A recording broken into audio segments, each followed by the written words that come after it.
ಇನ್ನು ಉತ್ತರ ಕನ್ನಡ ಜಿಲ್ಲೆಯಲ್ಲಿ ಮಳೆಯಿಂದಾಗಿ ಗುಡ್ಡ ಕುಸಿತ ಪ್ರಕರಣಗಳು ವರದಿಯಾಗ್ತಾನೆ ಇವೆ. ಈಗ ಬರ್ಗಿ ಗ್ರಾಮದ ರಾಷ್ಟ್ರೀಯ ಹೆದ್ದಾರಿ 66ರಲ್ಲಿ ಒಂದು ಗುಡ್ಡ ಕುಸಿತವಾಗಿದೆ.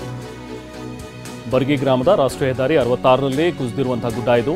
ಉತ್ತರ ಕನ್ನಡ ಜಿಲ್ಲೆಯ ಕುಮಟಾ ತಾಲೂಕಿನಲ್ಲಿರುವಂತಹ ಬರ್ಗಿ ಗ್ರಾಮ. ಈ ಗುಡ್ಡ ಕುಸಿತದಿಂದ ಹೆದ್ದಾರಿಯಲ್ಲಿ ವಾಹನ ಸಂಚಾರ ಈಗಾಗಲೇ ಬಂದ್ ಆಗಿದೆ. ಹೆದ್ದಾರಿಯಲ್ಲಿ ಏಕಮುಖ ಸಂಚಾರಕ್ಕೆ ಮಾತ್ರ ಅವಕಾಶವನ್ನು ಕೊಟ್ಟಿದ್ದಾರೆ. ಈಗ ಒಂದು ಸೈಡ್ ಮಾತ್ರ ಈಗ ಓಡಾಡಬಹುದು, ಇನ್ನೊಂದು ಸೈಡ್ ಕಂಪ್ಲೀಟ್ ಆಗಿ ಬ್ಲಾಕ್ ಆಗಿಬಿಟ್ಟಿದೆ.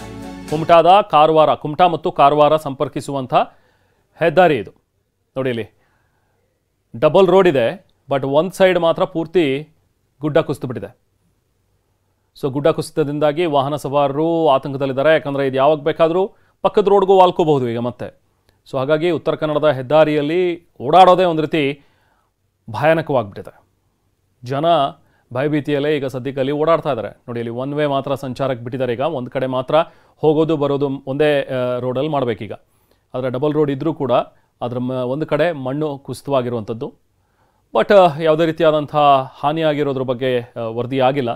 ಯಾಕಂದರೆ ಇಲ್ಲಿ ನಾವು ಶಿರೂರು ಹತ್ರ ಆಗಿರುವಂಥ ಒಂದು ಗುಡ್ಡ ಕುಸಿತವನ್ನು ನೋಡ್ತಾ ಇದ್ದೀವಲ್ಲ, ಅಲ್ಲಿ ಈಗಾಗಲೇ 6 ಮೃತದೇಹಗಳು ಪತ್ತೆಯಾಗಿವೆ.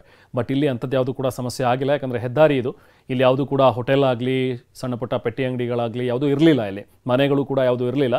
ಬಟ್ ರಸ್ತೆ ಮೇಲೆ ಮಾತ್ರ ಮಣ್ಣು ಬಿದ್ದಿದೆ.